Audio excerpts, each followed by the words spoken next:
And welcome to what is the first of many videos of this type. We're going into lists and game reviews and what have you. This is Steven from the Gaming Hub podcast. And this video is going to be the top 5 Xbox open world games. So these are games you can only get on the Xbox, not on PlayStation or the Switch. So that leaves Breath of the Wild out and Horizon Zero Dawn. And also, I made a rule where any game that was released on a previous generation, even if it got a remaster, is not going to be included. So Skyrim is out, Red Dead Redemption is out, and Grand Theft Auto 5 is out. But without further ado, let's get into the list. Alright, so coming in at number 5 is a game that I hold very near and dear to me, and that is Dragon Age Inquisition. I'm a big BioWare fan, but I'm not a huge fan of the Mass Effect games. But the Dragon Age games are, to me, where it's at. I love Dragon Age Origins. Dragon Age 2 kind of stumbled a little bit. And those of you that have listened to our Blood, Sweat, and Pixels podcast episode will have heard our talks on the recovery, the very strong recovery of Dragon Age Inquisition. This game starts out, you are the Inquisition leader, set on this big quest to save the world, what have you. But each area and each storyline, individual story and character is what makes this game great. There's a lot of good characters that are fun to play with. There's a lot of fun stuff to do. And while it's not entirely open world, there you do have to go back to the hub world in between missions. There is that quasi-open world game, or quasi-open world where each area is ginormous and there's a lot of stuff to do in each one. And in fact, Kotaku put out an article when the game first came out that said, please leave the hinterlands, because you could spend 25 hours in there and and not see anything the game really has to offer. And on top of that, there are 10 dragons to fight in the game, and they're all really fun. And they all are different enough where it doesn't get boring. The same way that in Skyrim when a dragon lands, some of those fights are kind of similar, but not in Dragon Age Inquisition. Each dragon is its own individual thing. And that's why it gets the number 5 spot on my list. Alright, and coming in at number 4 is Metal Gear Solid 5 The Phantom Pain. This is probably your last opportunity to play a Hideo Kojima game on the Xbox, considering he now is with Sony working on Death Stranding. So if you're looking to play a Kojima game and you only have an Xbox, this is your last opportunity. While Metal Gear Solid 5 is a very fun game, the opening picks up, or is very slow. It takes about an hour and a half to get into the meat of the game, but once you do, you come across a very good stealth action game that is, full of exciting little tidbits and whatnot. Using the Fulton extraction system, which is the big balloon you can attach to people, animals, and even connexes, you can bring them back to your base and use all them together to continue forward, to level up your guns, to make them get silent sniper rifles and stuff like that. And the game is very fun. It's very mission based. Every mission is different in different locations, so it's again not entirely open world, considering you're all are based on a mission, but each mission has a big area with a lot to do, and you can go from mission to mission without going back to the hub world in a lot of cases. And it's just a great game if you like stealth action games. There were some story issues that I had with it, but overall it's a very, very fun game. Highly recommend if you like stealth action games. Coming in at number 3 on our list is another game that came out early on in the Xbox lifecycle, and that is Sunset Overdrive. A game that a lot of people passed up due to a multitude of different reasons, one being the art style, I'd imagine. But even with the cartoonish gameplay look, the game was extremely fun to play. You got to grind rails and on electrical wire, and you got to bounce off cars while shooting some of the funniest weapons I've seen. There's a teddy bear launcher that blows up.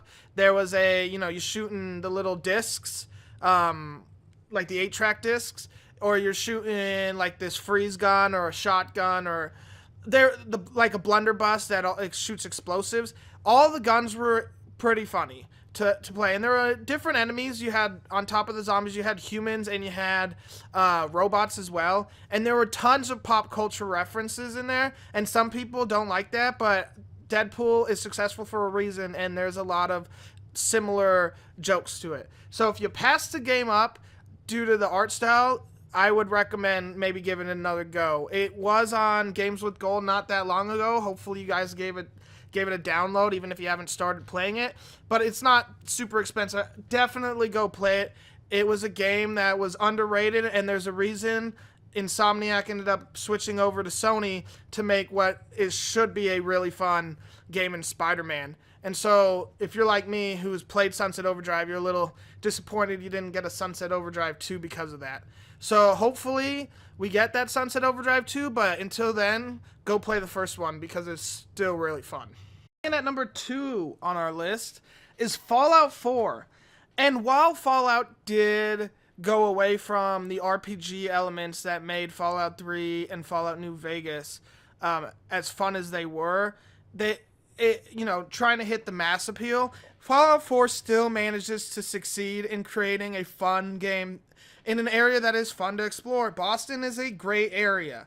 You have the foresty areas around Salem that are fun, but even downtown Boston was awesome. And seeing Fenway Park Fallout-tized was a cool experience. There is a lot to do in this game. There's 5 different factions you can join, from the Brotherhood of Steel to the Railroad to the Institute, and a couple more in there. Yeah, I'm trying not to spoil too much, so apologies there. But there's a lot of different choices that keep the game fresh. And with 4 pretty good expansions, the game has hundreds of hours of content in it, because there are so many different locations to check out.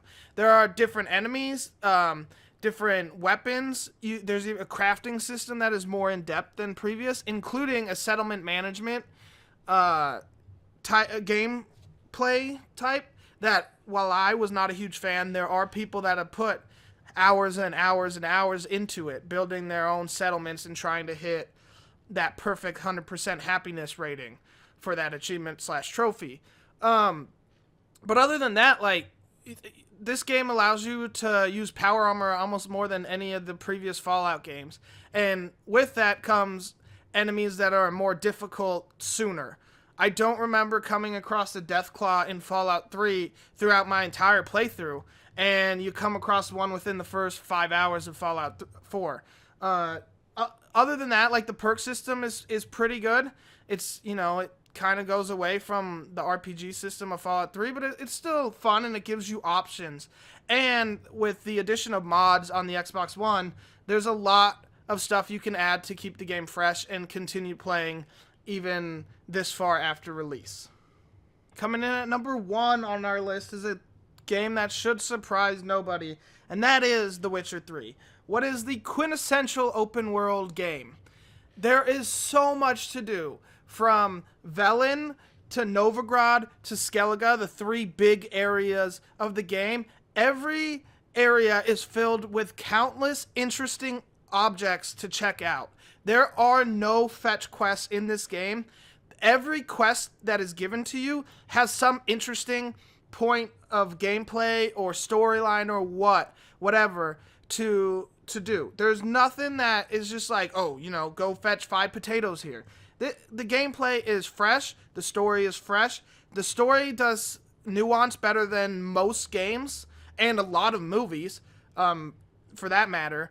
There are a lot of moral gray areas, and it also has one of the best side games ever in Gwent. I spent more time playing Gwent than I have in any other game doing the little fun mini games. Gwent was addicting. But besides that, just the gameplay and the monsters were all awesome. The lore was cool. There was a lot to do and a lot to keep you playing for what was upon 100% completion around 200 and some hours.